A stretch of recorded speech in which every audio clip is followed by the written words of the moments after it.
مضل له ومن يضلل فلا هادي له ونشهد أن لا إله إلا الله وحده لا شريك له ونشهد أن سيدنا وشفيعنا ومولانا محمد عبده ورسوله أما بعد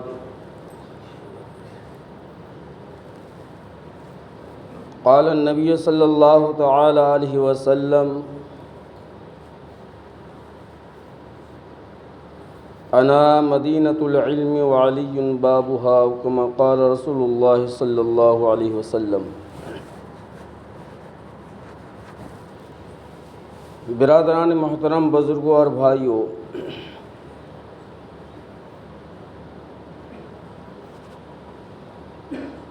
گزشتہ جمعہ 10 محرم الحرام کو سیدنا امام حسین رضی اللہ تعالیٰ عنہ کی مظلومانہ شہادت اور ان کے ساتھ بے وفائی کا واقعہ آپ کے سامنے میں آیا تھا۔ آج انہی کے والد بزرگوار جناب علی المرتضیٰ کرم اللہ وجہہ کا علم کے بارے میں گفتگو کرنا چاہتا ہوں۔ پیارے آقا صلی اللہ تعالی علیہ وسلم کا ارشاد گرامی ہے کہ انا مدینۃ العلم وعلی بابها، کہ میں علم کا شہر ہوں اور علی جو ہے اس کے دروازے ہیں۔ یعنی پیارے آقا صلی اللہ علیہ وسلم کے بعد سب سے زیادہ علم حضرت علی رضی اللہ تعالیٰ عنہ کو حاصل تھا۔ آپ ہر مسئلے کی فراست کو سمجھتے تھے اور گہرائی تک جو ہے آپ سوچنے سمجھنے کی صلاحیت رکھا کرتے تھے۔ قرآن پر آپ رضی اللہ تعالیٰ عنہ کی گہری نظر تھی۔ یہی وجہ ہے کہ اللہ کے نبی صلی اللہ علیہ وسلم نے ان کو علم کا دروازہ فرمایا ہے۔ ایک مرتبہ ایک بوڑھے مسلمان بھائی نے حضرت عمر رضی اللہ تعالیٰ عنہ جو خلیفہ اول ہیں ان سے 8 سوال کی 8 باتیں ان کے سامنے میں پیش کی کہ اے امیر المومنین حضرت عمر، میرے اندر 8 باتیں ہیں، تم ان 8 باتوں کو غور سے اور دھیان سے سنو اور اس کے بعد میرے بارے میں فیصلہ کرو کہ میں کیسا آدمی ہوں۔ حضرت عمر رضی اللہ تعالیٰ عنہ ایک جلیل القدر صحابی ہیں، ان کے مزاج میں اللہ تبارک و تعالیٰ نے غصہ اور سختی رکھی تھی۔ خاص کر کے دین کے معاملے میں ذرا سا بھی زیر و زبر کو وہ برداشت نہیں کرتے تھے۔ ذرا سا بھی دین میں اگر کوئی خروج پیدا ہو جاتا تو سیدھا وہ تلوار ہی سے بات کرتے۔ بہت سخت مزاج تھی۔ وقت کے امیر المومنین ہیں، خلیفہ ہیں۔ یہ بوڑھے مسلمان کہتے ہیں کہ امیر المومنین میرے اندر 8 باتیں ہیں، ان 8 باتوں کو آپ دھیان سے اور غور سے سنیں اور سننے کے بعد میرے بارے میں فیصلہ فرمائیں کہ میں کیسا مسلمان ہوں۔ کہا کہ ٹھیک ہے، بتاؤ وہ 8 باتیں کیا ہیں۔ اس ضعیف العمر مسلمان نے کہا کہ امیر المومنین مجھے جنت کا شوق نہیں ہے۔ تو ان کا چہرہ جو ہے لال پیلا ہو گیا غصہ سے کہ مسلمانوں کی تمام عبادتوں کا آخری مقصد یہی ہے کہ انسان کو، بندہ مومن کو جنت نصیب ہو جائے، ہم جنت والے بن جائے، جنت میں جانے والے بن جائے، جہنم سے ہماری حفاظت ہو جائے۔ اور تم عجیب سوال کرتے ہو کہ مجھے جنت میں جانے کا شوق نہیں ہے۔ کہا کہ ابھی خاموش رہیے آپ، ابھی 7 باتیں اور باقی ہیں۔ یہ تو پہلی بات میں نے عرض کیا کہ مجھے جنت کا شوق نہیں۔ دوسری بات فرمایا اس مسلمان بوڑھے نے کہ مجھے جہنم سے ڈر نہیں لگتا ہے، میں دوزخ سے نہیں ڈرتا ہوں۔ یہ بھی بات عجیب معلوم ہونے لگی، پھر غصہ ہونے لگے تو اس بوڑھے مسلمان نے جو اسے خاموش کرا دیا کہ امیر المومنین ابھی 8 باتیں مکمل آپ سن لیجئے، اس کے بعد جو فیصلہ کرنا ہے، آپ خلیفہ ہے، امیر المومنین ہے، فیصلہ کیجئے گا، پہلے میری بات مکمل ہونے دیجئے۔ کہا کہ تم عجیب سوال کر رہے ہو کہ جہنم سے مجھے ڈر نہیں لگتا ہے۔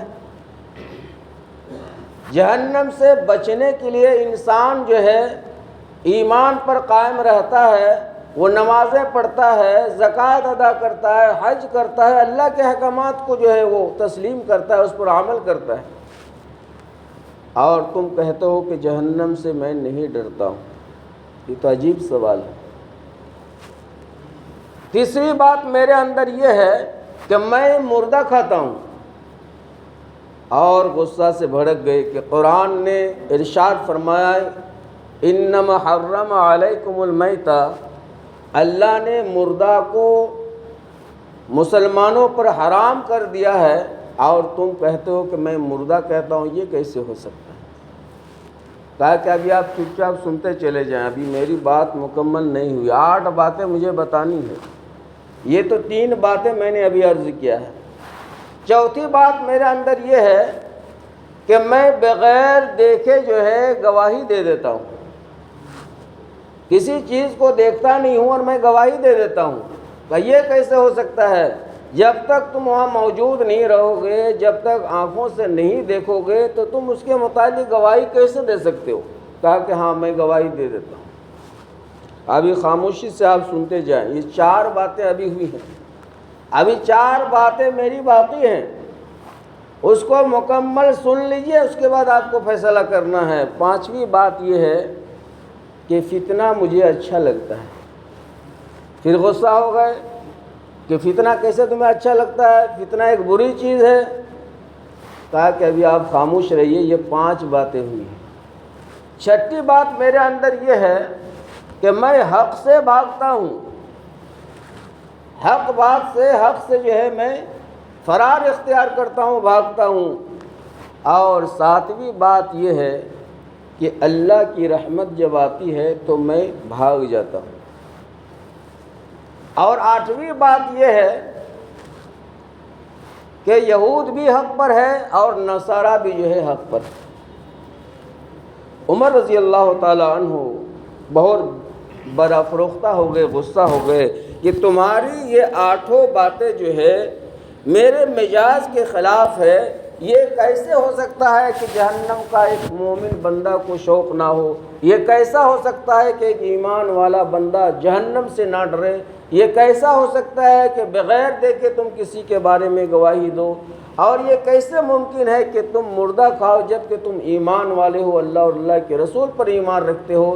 یہ کیسے ممکن بات ہے کہ تم فتنہ کو پسند کرتے ہو، حالانکہ فتنہ اچھی چیز نہیں ہے؟ اور یہ کیسے ہو سکتا ہے کہ تم حق سے بھاگتے ہو اور اللہ کی رحمت سے دور بھاگتے ہو؟ اور تم اپنے منہ سے یہ کیوں کہتے ہو کہ یہودی اور نصارہ یہ جو ہے حق پر ہے؟ یہ 8 باتیں اس بوڑھے مسلمان نے امیر المومنین حضرت عمر رضی اللہ تعالیٰ عنہ کی خدمت بابرکت میں پیش کیا اور کہا کہ اب فرمائیے کہ میرے بارے میں آپ کا خیال اور گمان کیا ہے؟ یہ 8 باتیں میرے اندر ہیں۔ امیر المومنین حضرت عمر رضی اللہ تعالیٰ عنہ بہت سخت مزاج کے، تلوار ہر وقت ساتھ رکھتے۔ انہوں نے کہا کہ میرا تو دل چاہتا ہے کہ تلوار نکال کر تمہارے گردن کو تن سے جدا کر دوں اور تمہارے بارے میں کفر کا فتویٰ جو ہے نافذ کر دوں، صادق کر دوں، اس لیے کہ تم یہ 8 باتیں غلط تم نے کہا ہے۔ حضرت علی رضی اللہ تعالیٰ عنہ جو علم کی فراست کو سمجھتے ہیں، قرآن پر جن کی گہری نظر ہے، ایک ایک نقطہ کو آپ جو ہے سمجھتے ہیں، کیونکہ میرے عزیز بھائیو یہ قرآن یہ اللہ کا مقدس کلام ہے۔ اس قرآن کو سمجھنے کے لیے بے شمار علماء کرام کو کتابوں کا مطالعہ کرنا پڑتا ہے، تب جا کر تھوڑا بہت علم جو ہے قرآن کے افہام و تفہیم اسے سمجھ میں آتا ہے، کیونکہ اس قرآن کے اندر میں اللہ تبارک و تعالیٰ نے پورے دنیا اور آخرت کے نظام کو جو ہے پیوست کر دیا، یعنی کہ سمندر کو کوزے میں بند کر دیا، ایک گھڑا کے اندر پورے پانی کو سما دیا۔ قرآن سمجھنا، اس کے مطالب سے واقف ہونا آسان بات نہیں ہے، لیکن چونکہ حضور اقدس صلی اللہ علیہ وسلم کے بعد سب سے زیادہ علم رکھنے والے، قرآن کو سمجھنے والے کون تھے؟ حضرت علی کرم اللہ وجہہ، وہ وہاں پر موجود تھے۔ وہ جیسے ہی آئے تو آپ رضی اللہ عنہ نے فرمایا حضرت عمر رضی اللہ تعالیٰ عنہ سے کہ اے عمر، اس بوڑھے مسلمان نے جو 8 باتیں کہی ہیں یہ بالکل صحیح ہے اور قرآن سے ثابت ہے،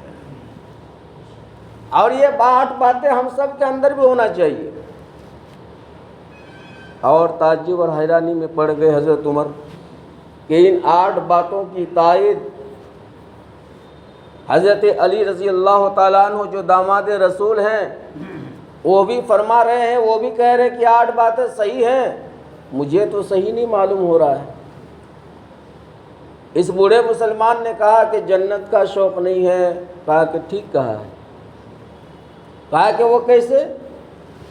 کہا کہ اس کے کہنے کا مطلب یہ ہے کہ مجھے جنت میں جانے کا شوق نہیں، جنت بنانے والے کا دیدار کا شوق ہے، جس نے جنت کو پیدا کیا اس کو میں دیکھنا چاہتا ہوں، اس کی دیدار اور زیارت کا مجھے شوق ہے۔ اور حقیقت یہ ہے کہ جب جنتی لوگ جنت کے اندر چلے جائیں گے اور تمام نعمتیں اسے فراہم کرا دی جائے گی، اللہ تبارک و تعالیٰ پوچھیں گے کہ اے میرے نیک بندے، اے میرے جنتی، تمہیں اور کوئی چیز کی خواہش باقی ہے؟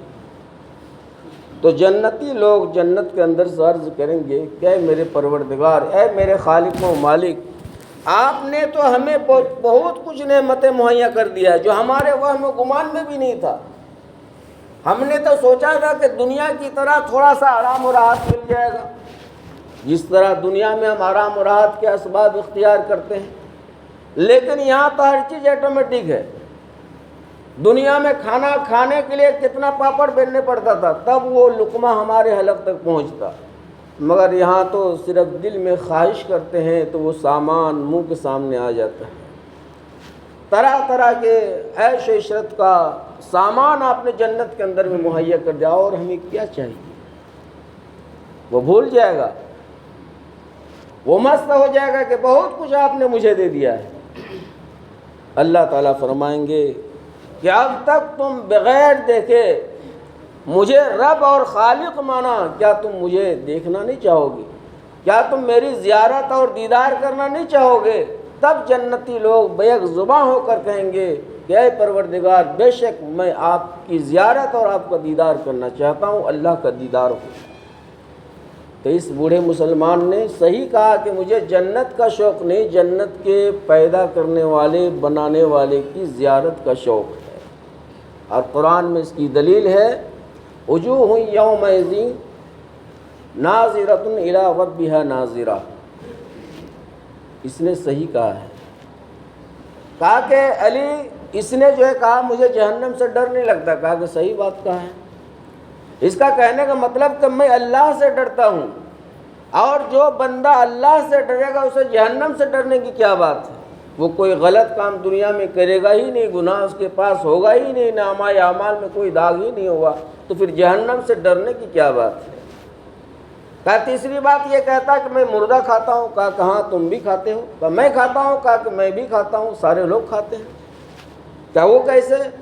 کہا کہ دیکھو، ایک ہی جانور ہے جس کا مردہ کھانا جائز ہے، حلال ہے، اور یہ بھی قرآن سے ہے۔ اللہ تعالیٰ نے ایک جانور جو ہے مچھلی بنایا ہے، اور مچھلی کو سارے انسان مردہ ہی کھاتے ہیں۔ اس کا مردہ کھانا حلال ہے، اس کے بالمقابل دوسرے جو حلال جانور ہیں اس کو ہم مردہ نہیں کھا سکتے ہیں، مگر مچھلی کو ہم کھا سکتے ہیں۔ تو آپ بھی کھاتے ہیں، ہم بھی کھاتے ہیں، سارے لوگ کھاتے ہیں، اس میں کون سی خرابی کی بات ہے؟ اس نے کہا کہ میں بغیر دیکھے گواہی دے دیتا ہوں۔ یہ کیسے ممکن ہے؟ جب کسی کام کے سامنے میں ہم نہیں ہوں گے، کسی کی بات کو نہیں سنیں گے، تو اس کے متعلق ہم گواہی کیسے دے دیں گے؟ تو حضرت علی رضی اللہ تعالیٰ عنہ نے جواباً عرض کیا کہ امیر المومنین، اس نے بات صحیح کہی ہے، اللہ کو ہم میں سے کسی نے نہیں دیکھا ہے، مگر ہم سب ایمان والا بندہ جو ہے اشہد ان لا الہ الا اللہ و اشہد ان محمد رسول اللہ پڑھتے ہیں اور اس پر یقین کرتے ہیں۔ اللہ کو ہم میں سے کسی نے نہیں دیکھا لیکن ہم گواہی دیتے ہیں۔ تو اس بوڑھے مسلمان کا مراد یہی ہے کہ ہم بغیر دیکھے گواہی دیں، یعنی اللہ کی حاکمیت اور ربوبیت کو جو ہے ہم تسلیم کرتے ہیں۔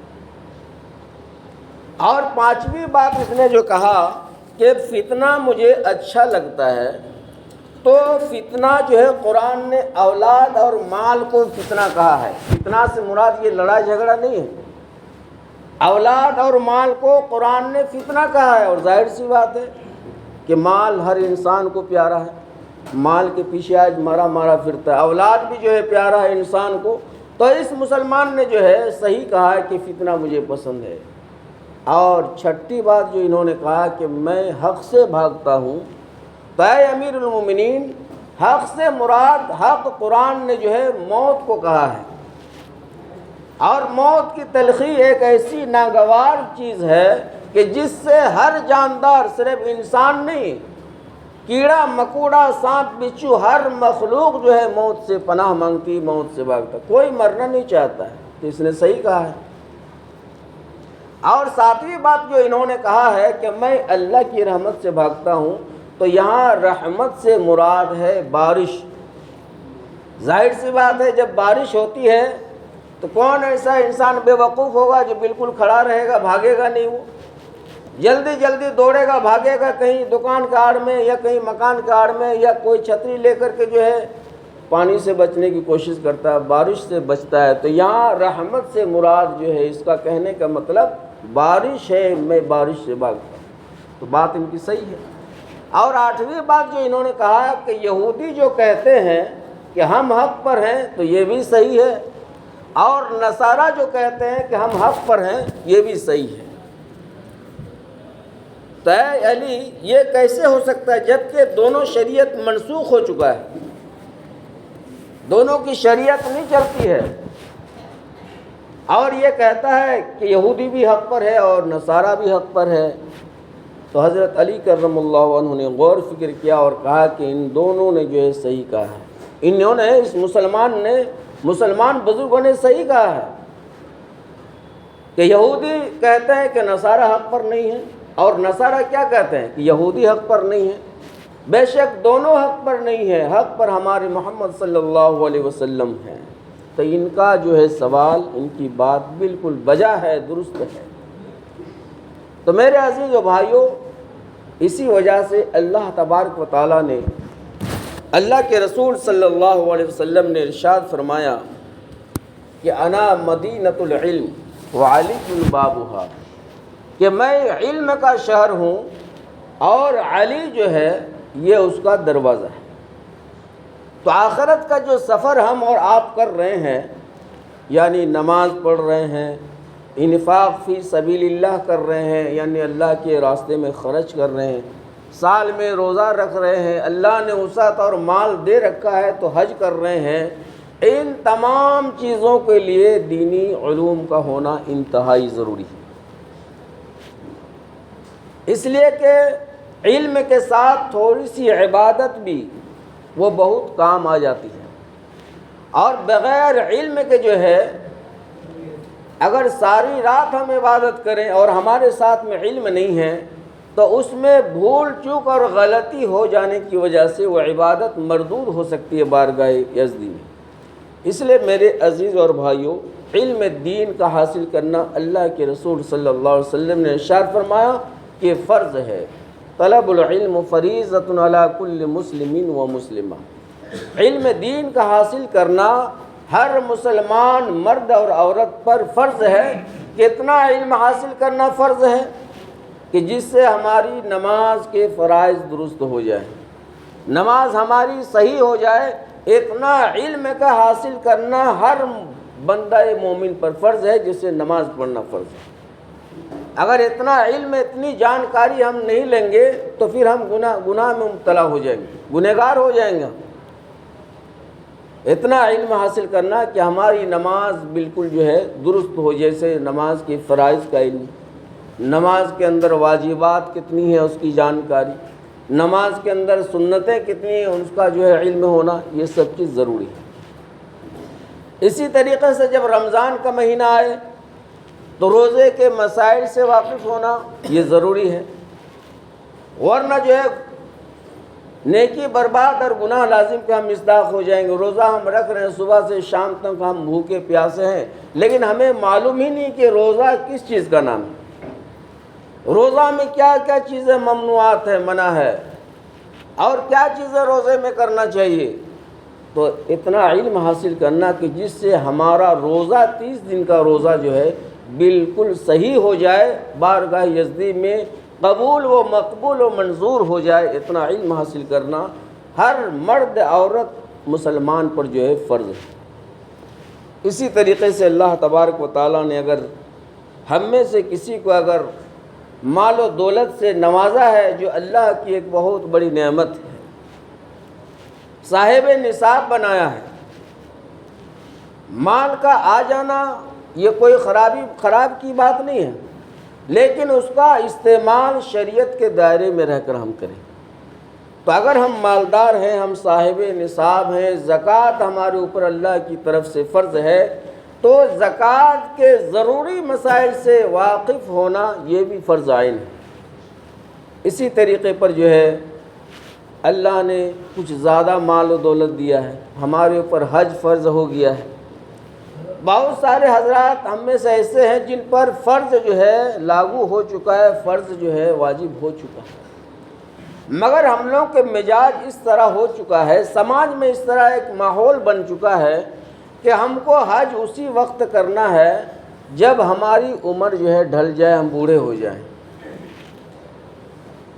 جب نماز بلوغیت کے بعد سے لاگو ہو جاتا ہے، جیسے آپ بالغ ہو گئے تو نماز آپ پر فرض ہو چکا ہے، اب آج کے بعد سے اگر آپ نماز چھوڑیں گے تو آپ گنہگار ہوں گے۔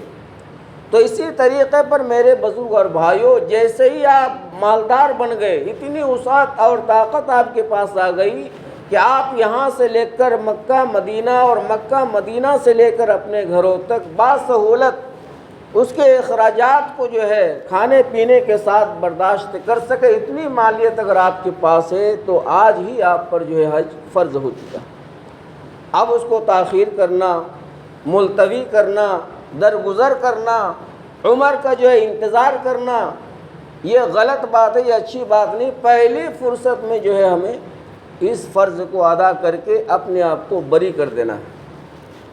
بہت سارے حضرات دنیا کے اندر اس طرح پائے جاتے ہیں کہ حج ان کے ذمے جو ہے فرض ہے، مگر وہ کوتاہی اور سستی کی وجہ سے جو ہے وہ ادا نہیں کرتے، اس فریضہ کو انجام نہیں دیتے، اور وہ بڑھاپے کے انتظار کرتے ہیں کہ عمر جب ڈھل جائے گی، دنیا کو ہم سے ضرورت نہیں رہے گی، ہم کو دنیا کی ضرورت نہیں رہے گی، تب ہم حج کریں گے۔ حالانکہ جوانی کی ہر عبادت اعلیٰ و عرفہ ہوا کرتی ہے۔ اب بتلائیے، ایک جوان آدمی جب حج کے احکامات کو ادا کرے گا، حج کرے گا، تو کتنے اچھے طریقے سے وہ کرے گا۔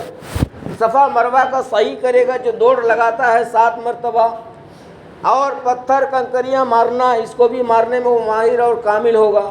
اسی طریقے پر طواف کرنا جو ہے بیت اللہ کا، دوڑ لگانا، یہ سارا چیز وہ مکمل طاقت کے ساتھ ادا کرے گا۔ اور بوڑھا آدمی ہوگا تو وہ رکشہ لے کر کے کوئی اس کو ڈھکلے گا، ٹھیلے گا، پکڑے گا، کندھا پکڑے گا، اس کو زبردستی دوڑائے گا، اور بھیڑ میں گر گیا تو مر بھی جائے گا۔ لیکن جوانی میں اس کام کو ہم لوگ نہیں کرتے۔ اصل بات کیا جانتے ہیں کہ ہم لوگ کے دماغ میں یہ بات چلتی ہے کہ اگر ہم 30-40 سال کی عمر میں حاجی صاحب بن جاتے ہیں تو سارے برے کام اور بدماشی ہم کو چھوڑنا پڑے گا۔ یہ ایک تو دماغ میں ہم لوگ کا چلتا ہے بات، اس لیے سارا گناہ کے کام کر لو پہلے، اور پھر بڑھاپے میں حج کر کے سارے گناہوں کو دھو کر کے جو ہے ہم پاک صاف ہو کر کے آ جائیں گے، اور بالکل پاک صاف ہو کر ہم اللہ کے دربار میں پہنچیں گے۔ لیکن ذہن میں یہ بات نہیں آتی ہے کہ اذا جاء اجلهم لا يستأخرون ساعة ولا يستقدمون، کہ جب کسی کی موت آتی ہے تو وہ ایک سیکنڈ کی بھی فرصت نہیں دیتی ہے، نہ نصیحت کرنے کی مہلت دیتی ہے، نہ وصیت کرنے کے ٹائم دیتا ہے۔ تو جب موت سے آگاہی ہم کو نہیں ہے تو پھر ہم اتنا لمبا انتظار کیسے کرتے ہیں؟ بہت سارے لوگوں پر حج فرض ہو چکا ہے لیکن وہ حج نہیں کر رہے ہیں۔ وہ سوچتے ہیں ہم حاجی صاحب بننے کے بعد کام کیسے کریں گے، حاجی صاحب بننے کے بعد ہم ڈیوٹی کیسے کریں گے۔ بے شمار مثال دنیا کے اندر ہے لیکن اس سے ہم عبرت نہیں حاصل کرتے۔ حاجی صاحب بننے کے بعد بھی آپ پہلے کے مقابلے میں اب ڈیوٹی بہتر کر سکتے ہیں اور بہتر عزت بھی آپ کو مل سکتی ہے، لیکن ہمارا ایمان اور یقین ادھورا ہے، کچا ہے۔ بہرحال بزرگ اور دوستو، ہم جب آخرت کی طرف سفر کر رہے ہیں تو اس سفر کی تیاری بہت ہی ضروری ہے۔ اگر ہم تیاری نہیں کریں گے تو وہاں پہنچنے کے بعد بہت بڑی ندامت اور شرمندگی کا جو ہے ہمیں سامنا کرنا پڑے گا، جو بالکل لا حاصل ہوگا۔ اللہ تبارک و تعالی ہم سب کو نیک اعمال کی توفیق عطا فرمائے۔ وآخر دعوانا ان الحمدللہ۔